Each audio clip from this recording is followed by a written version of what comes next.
सदर तेलंगाना जागृति कल्वाकुंडला कविता ने हुकूमत पर शदीद तनकीद की और इल्ज़ाम आयद किया कि गरीब घरानों के तलबा की तालीम के खसूस में हुकूमत को कोई फिक्र नहीं है।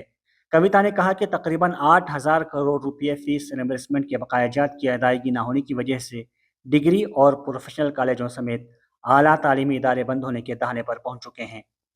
उन्होंने सोशल मीडिया प्लेटफॉर्म एक्स पर अपने पोस्ट में बताया कि तालीमी इदारों के मुंतज़मीन ने इस माह की 15 तारीख से तालीमी इदारे बंद करने का नोटिस हुकूमत को जारी कर दिया है। कविता ने कहा कि जब कानून साज कौंसिल में इस मसले पर सवाल उठाई थी, तब हुकूमत ने वादा किया था कि रकम मरहलावार असास पर किस्तों में दी जाएगी, लेकिन अब तक एक रुपया भी जारी नहीं किया गया।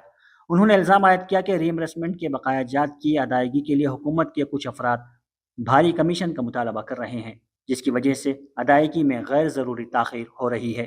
उन्होंने हुकूमत से फौरी मुतालबा किया कि वो इस मसले को संजीदगी से ले और फ़ौरन बकायाजात की अदायगी का अमल शुरू करे, ताकि गरीब तलबा की तालीम का सिलसिला बगैर किसी रुकावट के जारी रह सके और तालीम इदारे बंद होने से बच सकें।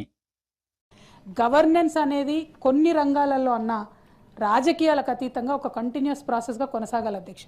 ఆనాడు ఉమ్మడి ఆంధ్రప్రదేశ్ నుంచి తెలంగాణ రాష్ట్రం ఏర్పడ్డప్పుడు కిరణ్ కుమార్ రెడ్డి గారి ప్రభుత్వం దిగిపోయినప్పుడు 3,000 కోట్ల ఫీ రీఎంబర్స్మెంట్ బకాయిలు ఉండే అధ్యక్ష. ఏమన్నా అన్నాం అధ్యక్ష? దాని గురించి రాజకీయం చేసినామా? ఏమన్నాం? పిల్లలు చదువుకోవాలి, పే చేసుకుంటూ పోయినాం. ఆ తర్వాత ఆ 3,000 కోట్లు కాకుండా మేము అధికారంలో ఉన్నన్ని రోజుల్లో 24,000 కోట్ల రూపాయలను ఫీ రియంబర్స్మెంట్ల రూపంలో మేము చెల్లించడం జరిగింది అధ్యక్ష. అదేవిధంగా స్కాలర్షిప్లు రెట్టింపు చేయడం జరిగింది అధ్యక్ష. అట్లానే దేశంలో ఎక్కడా లేని విధంగా పేద విద్యార్థులకు విదేశీ విద్యకు కూడా 20 లక్షల రూపాయలు ఇవ్వడం జరిగింది అధ్యక్ష. మరి ఈ ప్రభుత్వం వచ్చిన తర్వాత ఈ రోజు వరకు చూసుకుంటే 8,000 కోట్ల రూపాయలు ఫీ రియంబర్స్మెంట్ బకాయిలు ఉన్నాయి అధ్యక్ష. అది మల్లన్న గారు మాట్లాడుకుంటూ చెప్పినారు, ప్రొఫెసర్ కోదండరాం సార్ మాట్లాడుకుంటూ కూడా చెప్పినారు. మరి ఆ బకాయిలు ఉన్నాయంటే మీరు బకాయి పెట్టిపోయినంటారు.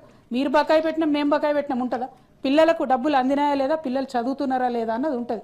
మీకు దీక్ష దక్షత ఉంటే మీరు సాధించుకోవాలి.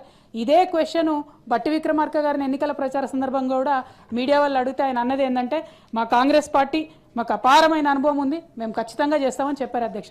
మరి ఇవాళ ఎందుకు సన్నాయి నొక్కులు నొక్కుతున్నారు? ఇవాళ ఎందుకు 8,000 కోట్ల రూపాయలు పెండింగ్ పెట్టారు? 153,000 కోట్లు తీసుకొస్తారు, పెద్ద పెద్ద కాంట్రాక్టర్లకు 30,000 కోట్లు కడతారు, పిల్లలకు కట్టడానికి మీకు మనసు ఎందుకు వస్తలేదని నేను సూటిగా ప్రభుత్వాన్ని ప్రశ్నిస్తా ఉన్నాను అధ్యక్ష.